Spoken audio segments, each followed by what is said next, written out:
शुरू अल्लाह के नाम से जो बहुत मेहरबान और निहायत रहम करने वाला है। आज इंग्लिश की क्लास नंबर 5 है। आज की क्लास में हम इंग्लिश में सवालिया जुमले बनाना सीखेंगे।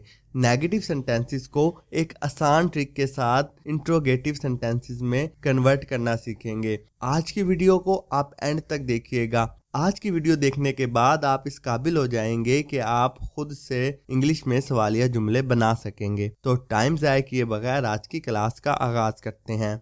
अपनी पिछली वीडियोस में हमने सिंपल सेंटेंसेस और नेगेटिव सेंटेंसेस को बनाना सीखा। वीडियोस का लिंक मैं डिस्क्रिप्शन में और आई बटन में भी दे दूंगा, आप वहां से मेरी पिछली वीडियोस देख सकते हैं। नेगेटिव सेंटेंसेस की फॉर्मेशन ये होती है कि सबसे पहले सब्जेक्ट आता है, फिर डू नॉट या डज नॉट का इस्तेमाल किया जाता है, उसके बाद वर्ब आता है और एंड पे ऑब्जेक्ट लगाते हैं। ठीक है, जब हम नेगेटिव सेंटेंसेस को इंट्रोगेटिव सेंटेंसेस में कन्वर्ट करेंगे तो जो हेल्पिंग वर्ब होगा, जो यहाँ पे ये डू नॉट और डज नॉट, डू या डज, ये यहाँ पे हेल्पिंग वर्ब यूज हुआ है। ठीक है, इसे हम हेल्पिंग वर्ब कहते हैं।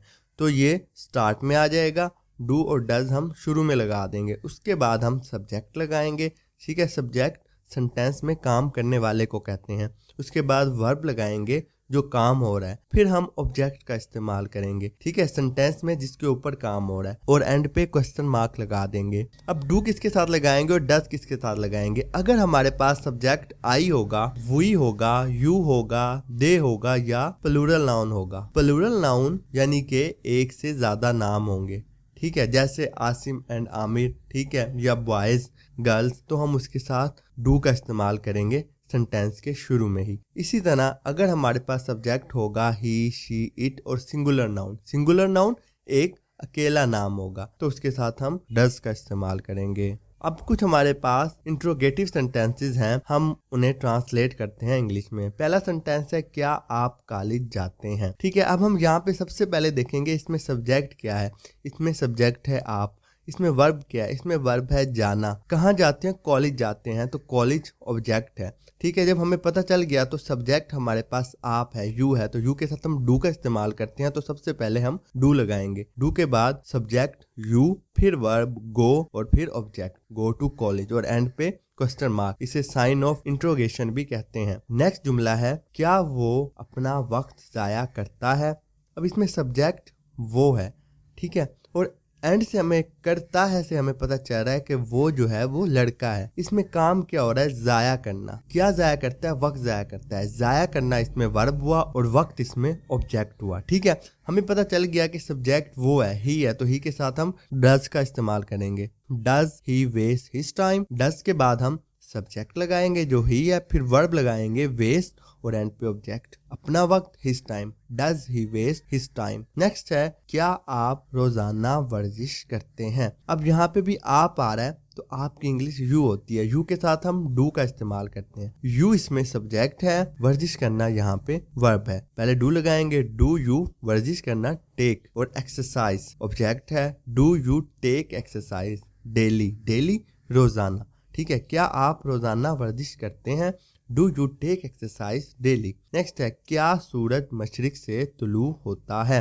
अब इसमें जो सूरज है वो सब्जेक्ट है, और सूरज एक सिंगुलर नाउन है, अकेला होता है ना, ज्यादा सारे तो सूरज नहीं है, एक ही है, तो सिंगुलर नाउन होगा। सिंगुलर नाउन के साथ हम डज का इस्तेमाल करेंगे। Does the sun rise from east? Rise यहाँ पे वर्ब होगा, तुलू होना, निकलना। ठीक है, और ईस्ट जो है वो यहाँ पे ऑब्जेक्ट है। क्या वो हॉकी खेलते हैं? खेलते हैं से हमें पता चला कि वो ज्यादा सारे हैं, तो जो हमारे पास सब्जेक्ट होगा वो दे होगा, और आई वी यू दे के साथ हम डू का इस्तेमाल करते हैं। तो पहले हम डू लगाएंगे, फिर हम देखेंगे कि यहाँ पर सब्जेक्ट क्या है। यहाँ पे सब्जेक्ट दे है, तो हमने दे लगा दिया। डू दे, वर्ब प्ले है, डू दे प्ले, और जहाँ पे ऑब्जेक्ट हॉकी है, काम हॉकी पे हो रहा है, तो हम लिखेंगे डू दे प्ले हॉकी। अब मैंने एक सेंटेंस लिया, अब मैं इसको तीनों हालतों में लिखूंगा। पहले सिंपल सेंटेंस बनाएंगे, फिर नेगेटिव बनाएंगे, और फिर उसे इंट्रोगेटिव में कन्वर्ट करेंगे। सबसे पहले, वो किताबें पढ़ते हैं। अब मुझे पता लग गया इसमें सब्जेक्ट वो है और वो ज्यादा सारे हैं, तो हम सब्जेक्ट दे लगाएंगे।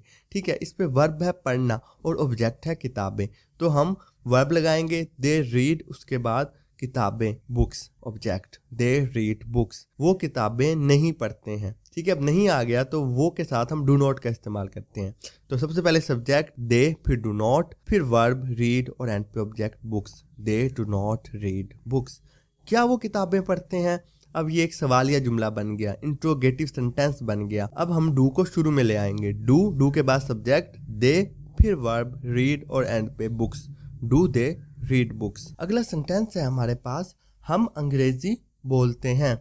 यहाँ पे जो सब्जेक्ट है वो हम है, बोलने वाले हम हैं। वर्ब काम जो हो रहा है वो हो रहा है बोलना, और जो ऑब्जेक्ट है क्या बोलते हैं? इंग्लिश बोलते हैं। ऑब्जेक्ट इंग्लिश है, तो सेंटेंस बनेगा subject verb object, we speak English. Next है हम अंग्रेजी नहीं बोलते हैं। वी के साथ डू नॉट का इस्तेमाल करते हैं। We do not speak English. Subject do not, verb और एंड पे ऑब्जेक्ट। नेक्स्ट पे इसी को अब हम सवालिया बनाते हैं। क्या हम अंग्रेजी बोलते हैं?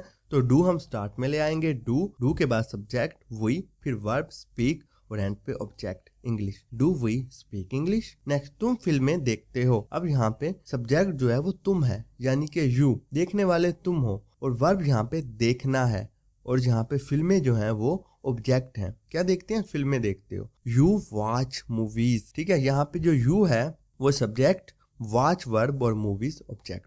तुम फिल्में नहीं देखते हो। अब हम यू के बाद, क्योंकि सब्जेक्ट यहाँ पे यू है, तो डू नॉट का इस्तेमाल करेंगे। You do not watch movies. क्या तुम फिल्में देखते हो? अब एक सवालिया जुमला बन गया। ठीक है, क्या तुम फिल्में देखते हो? तो हम डू को स्टार्ट में ले आएंगे। डू के बाद सब्जेक्ट यू, फिर वर्ब वॉच और एंड पे ऑब्जेक्ट मूवीज, और फिर question mark. Do you watch movies? Asim और आमिर क्रिकेट खेलते हैं। अब यहाँ पे जो सब्जेक्ट है वो सिंगुलर नाउन नहीं है, वो प्लूरल नाउन है। दो नाम है, आसिम और आमिर। तो हम सबसे पहले सब्जेक्ट लिखेंगे आसिम एंड आमिर, फिर प्ले और फिर object cricket. Asim and Aamir play cricket. ठीक है, प्ले यहाँ पे वर्ब है। आसिम और आमिर क्रिकेट नहीं खेलते हैं। ठीक है, तो आसिम एंड आमिर के साथ अब हम डू नॉट लगाएंगे नहीं के लिए। Asim and Aamir do not, फिर उसी तरह प्ले और फिर क्रिकेट। क्या आसिम एंड आमिर क्रिकेट खेलते हैं? अब सवालिया जुमला बन गया, तो डू स्टार्ट में आ जाएगा, फिर सब्जेक्ट आएगा।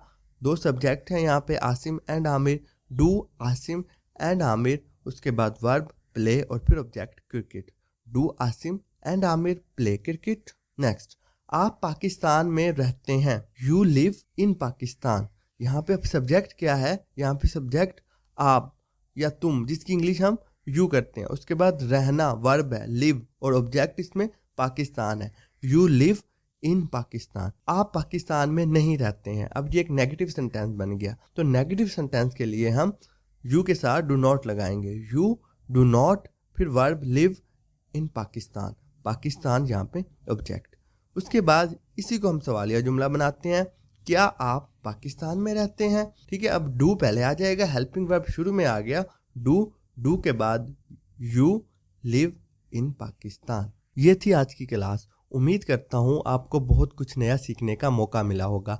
इसकी आप अगर बार बार प्रैक्टिस करेंगे तो आपकी स्पीकिंग पावर में रवानी आएगी। आप रवानी के साथ इंग्लिश को बोल पाएंगे। कल एक नई क्लास के साथ फिर हाजिर होऊंगा। तब तक के लिए अल्लाह हाफिज। अपना ख्याल रखिएगा।